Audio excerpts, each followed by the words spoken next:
Hey gang, Diana here today. Welcome to the studio. I'm here with a new palette. It's a Hello palette. I'll link it below. I chose it because it is a small palette, and what I want to do is have just 6 colors in this palette. I have, as you can see, I have 2 reds on the left, and one is an cool and one is a warm red, 2 yellows and 2 blues. And one of these colors is a cooler side color and one is a warmer side. And if you understand the concept of cool and warm colors, uh, reds, yellows are warm colors generally, blues, greens are cool colors. Some of them get a little mixed up. They're not perfect examples of primaries. And the reason I like this palette, it's called a split primary palette, is that you get a lot of colors mixing these. Another great thing about this limited palette of split primary colors is that you'll have automatic color composition. Things won't be wonky. You will be using a small number of colors, so your piece, whether it's a journal page, a card, or a painting, will all hang together. Now, I'm not sure if you can see the difference in these colors on this video, but I'm wondering if with the yellow it might be the most obvious, where you have that warm New Gamboge, which is almost orange, and then the Windsor lemon, which is really a cool yellow. A lot of people say they don't like this color. I kind of don't get it. I don't get not liking a color. But the other thing I'm showing you here now is that different companies call these colors different names, but it is PY3 that you're looking for. I'll have all of this listed below. It's not really complex if you use the numbering system. And I also wanted to let you know that Daniel Smith has a perfect split primary palette that's 5 milliliter tubes over at DickBlick. I forget what the price is, but it's a good price. So that is the one I would recommend.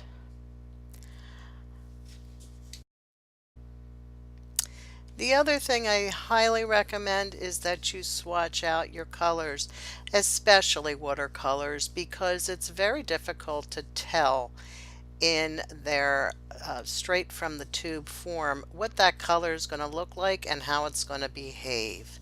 I do like this case. It folds up and clicks closed. You could close it when it's wet. Generally speaking, I wouldn't. I would let things dry because you can get some mold growing in there.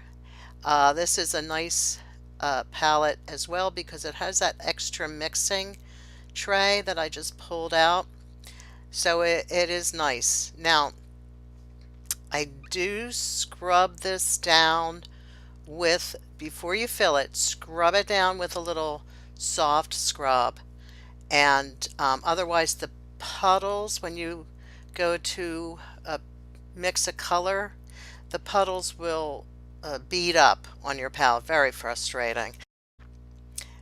To make my swatch, I trimmed up a piece of paper to be slightly smaller than my palette, and then I just mapped out the squares so I knew what was going where. And any colors I mix, I'll begin to, if I mix a blue and a yellow to get a green, I'll put that into a square and put the sample onto the palette paper. Oh, palette swatching paper, that is. And here's an empty tube of some paint. I think this is, what is this, alizarin, or what do I have here?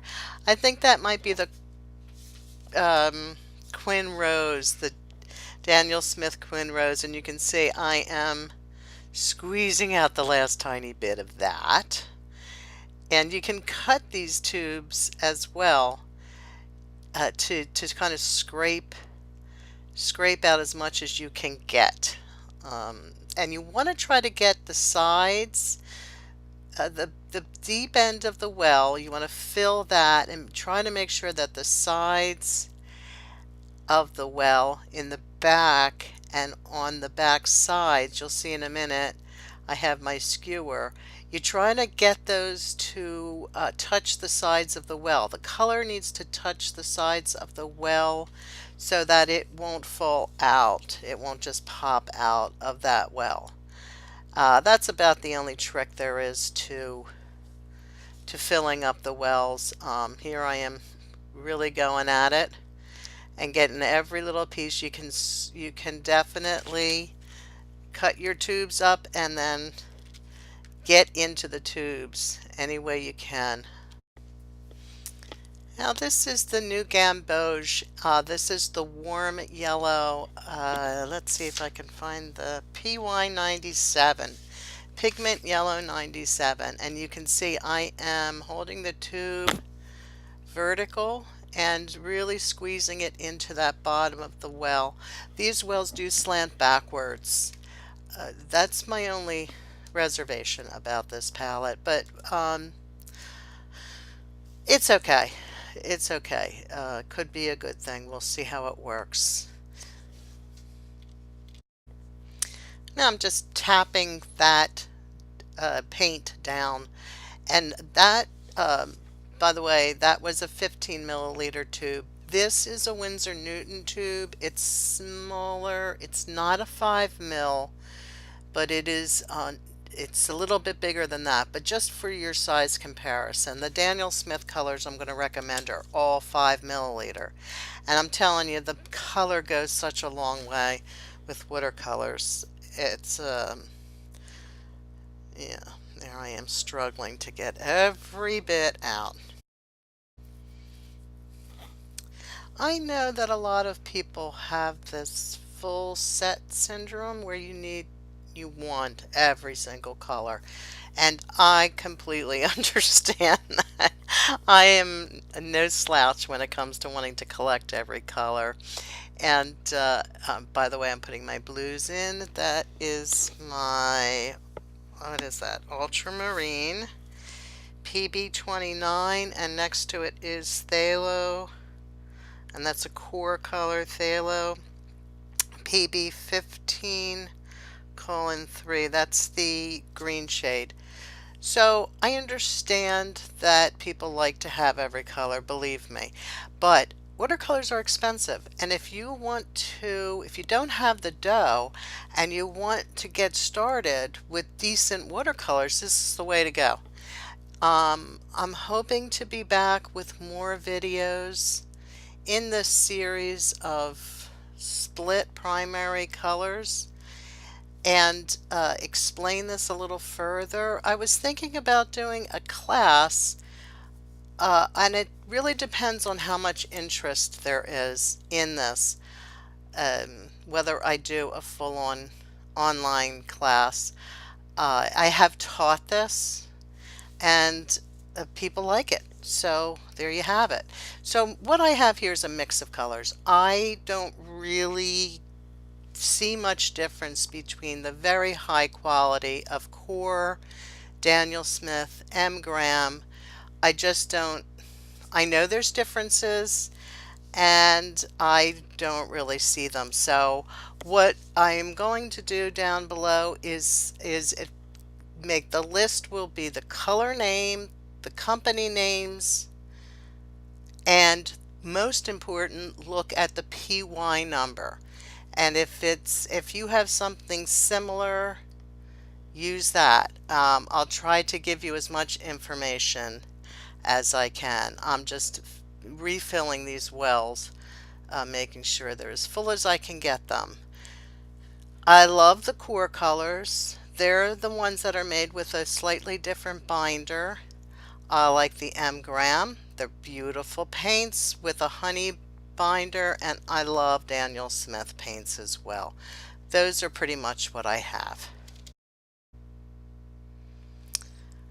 Now you can see on my desk that I have a huge palette there. It's enormous. It's a beautiful palette. It's made with very hard plastic. It has a cover. It's called the John Pike palette, and I've had this for a couple of years, but it just isn't working for me for whatever reason. It's real nice because the size of the pans is big. There's my big head getting in the way too. And I'll list it below. The other palette I have under the Mijello palette is a simple folding palette that I've used for years. As always, I thank you for liking my videos and subscribing. And I especially love to hear any comments you have, any questions, leave them down below for me. I'll see you soon.